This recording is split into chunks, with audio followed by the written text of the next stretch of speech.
An escape from these concrete jungles when thoughts flow like traffic, loud and intensive, slow and lethargic. Deadlines and destinations, when hectic schedules heckle my stillness, I pause to park, to take in the pitter-patter on the paved path, dividing these dashing patches of grass that seem to sway with the wind, peaceful and unbothered, and every now and again, the sun comes out to meet me as we take in what the sparrows are singing. They've never seen a cage, they see fields of freedom. Centre for Mental Health is quite a unique charity which works to create equality and social justice for people with mental health problems. And we do that by researching the best evidence for what works for better mental health and what provides the best and fairest access for everybody who wants to improve their mental health. When we spoke to John and Steve from Wild City, we realised that our aims with the garden were very well aligned. There's more to it than just displaying the garden at Chelsea, that it will be moving to this area of Markfield Park and will become a community resource.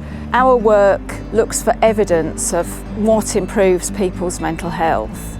The idea of bringing wild beauty to an urban space will create mental health within the community as people are able to enjoy it and spend time there and even be part of looking after it. We're looking to measure the impact of that, to look at the way that the space is currently used and then the way that it's used after the garden is installed. And that for us will be part of a blueprint for using nature to provide better mental health, hopefully in many other areas around the country.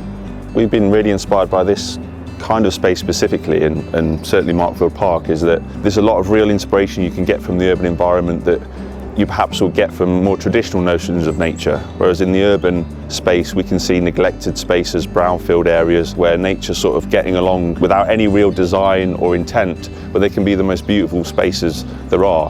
And it's also about trying to create authentic nature experiences in the urban environment. It's not just about a sensory garden or going out into a grassy area to get a bit of fresh air. It's about actually having a real connection with something that feels ecological and full of biodiversity. And that's what we're trying to create here, is something that feels wild. And I think that's what we're missing sometimes when we're going out into these urban spaces, is we don't get enough of that deeper connection. So I grew up in Luton. My experience of mental health, a lot of the things that affected me, I guess, were community. Having people around me really has been something that really helped. So I remember my mum pushing me into joining a football club, and just being outdoors as well made a massive difference, and connecting with people and stuff like that. Green spaces have become a lot more important to me than before. Having that freedom now to go out and engage with nature, go to my local park has made a big difference. Just going on walks every day. I would sometimes do it with my sister as well. It was a great time of bonding. So yeah, green spaces are really important for me. The style of horticulture that we're using here is quite forward thinking. There's a lot of this style of brownfield techniques that we're using, which is about creating areas of crushed concrete or crushed brick, which creates substrate design.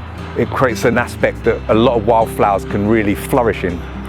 And then there's a lot of permaculture principles behind it, so it's about creating ecotones within the space. This is very much a thing that's alive. We want to really inspire people to look at maybe landscapes or even gardening differently. You install all this stuff, then it creates its own resilience, its own equilibrium. It's not so much about heavy gardening, it can be more about editing and managing a space to sort of grow along with the community.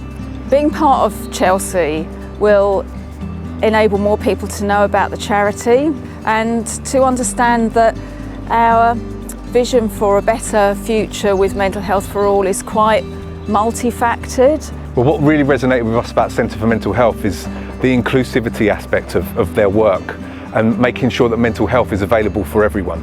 Our plan is to create this poster child, this blueprint that has massive ecological benefits, social community benefits, mental health benefits, that is affordable, that then we can roll out to councils nationwide to kind of create these spaces all over the place.